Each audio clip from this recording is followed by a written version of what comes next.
and welcome back, and in this video I'm gonna discuss if NBA 2K25 is the most realistic basketball game of all time. But more than realism, I think the more important questions to ask: is it more fun? And once again, I'd like to thank NBA 2K for allowing me to go to NBA Community Day to capture this early access footage in which I really base a lot of my opinions on.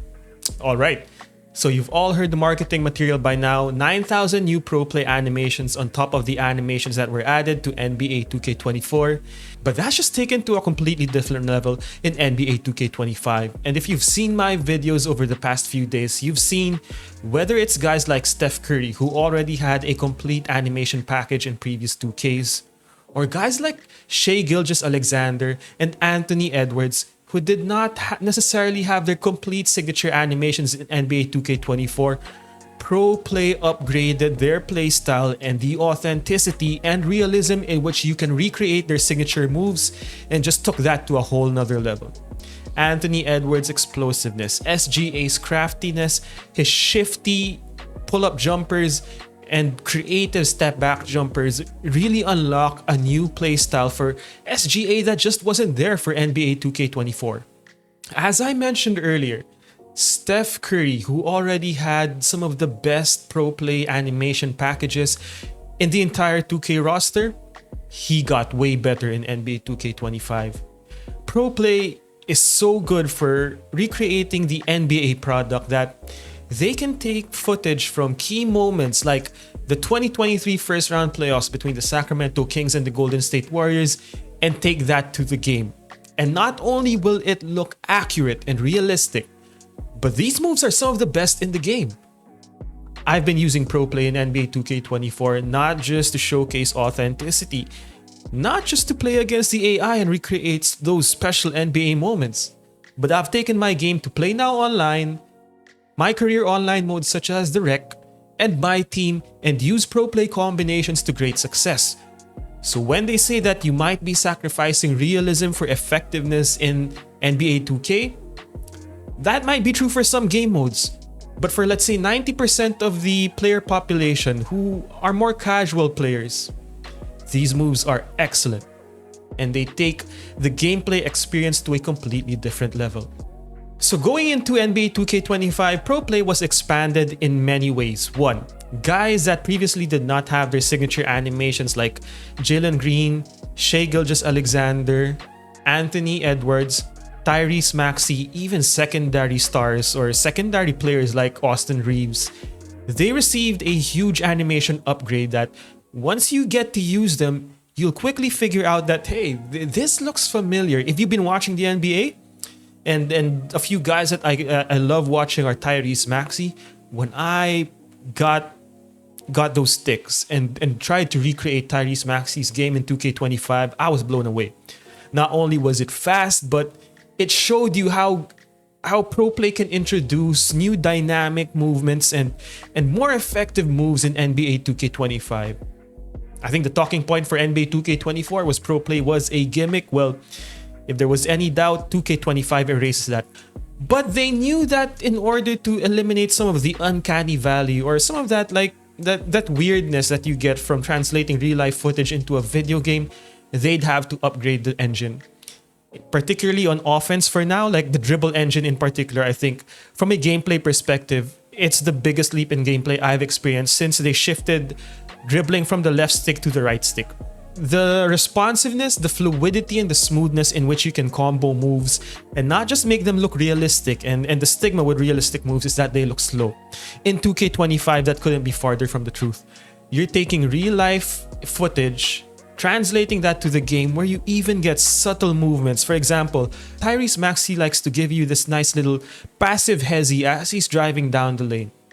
That is captured in NBA 2K25, and the way that they've been able to connect the dots between the animations and movement using the new Dribble Engine, it just takes the gameplay experience to a whole different level.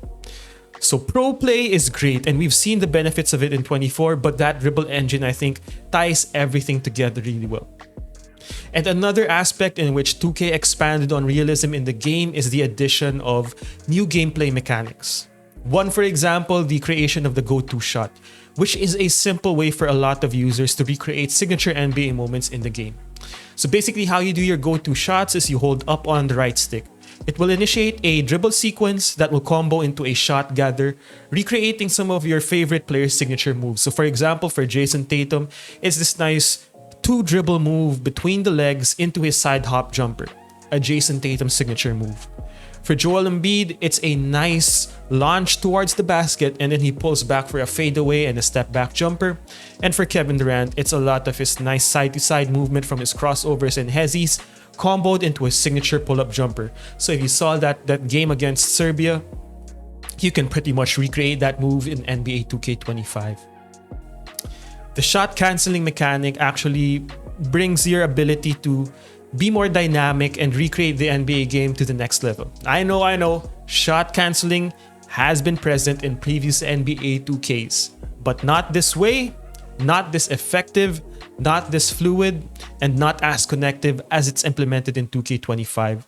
This clip right here with Steph Curry giving you different combinations of moves, I'm easily able to cancel his step back jumper, combo that into breakdown dribbles, and then combo that into his go-to shot.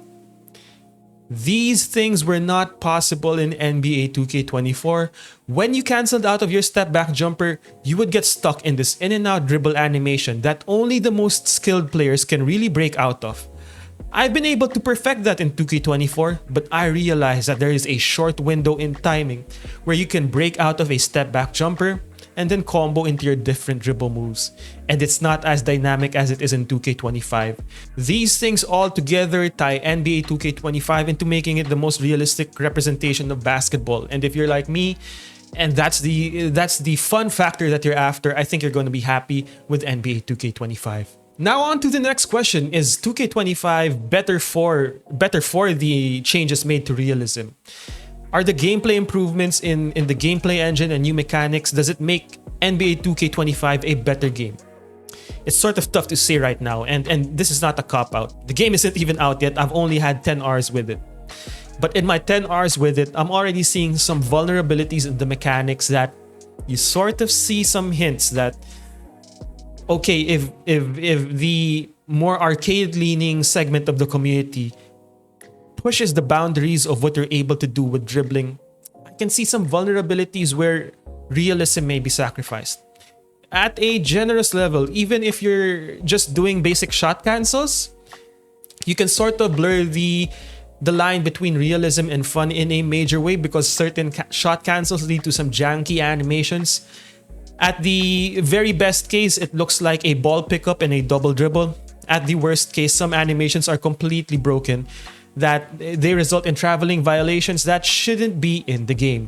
Right now, with nobody having their hands on 2K and only a few guys really trying to play around with the system, with basically like 1% of the information available, I think 2K struck a great balance between realism and fun.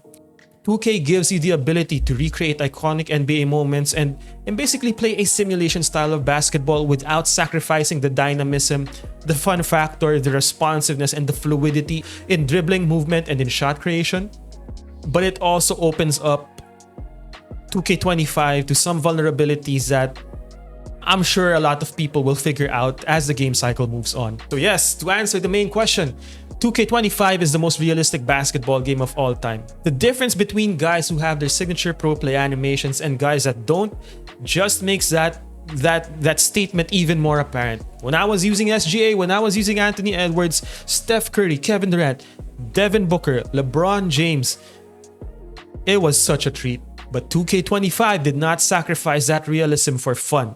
What you're seeing in these clips is that I'm able to be as explosive and creative as I can without necessarily the limitations that 2K24 put in a lot of players' hands. 2K25, I think, is going to be a good game. Will it be a better game overall or a balanced game? That remains to be seen, and that's something that maybe we should check in on when the community really gets their hands on it. Like I said, in my short time with the game, I was able to do some really funky stuff. I'm not going to show that to you. I have no interest in breaking the game, but I know a lot of people that do.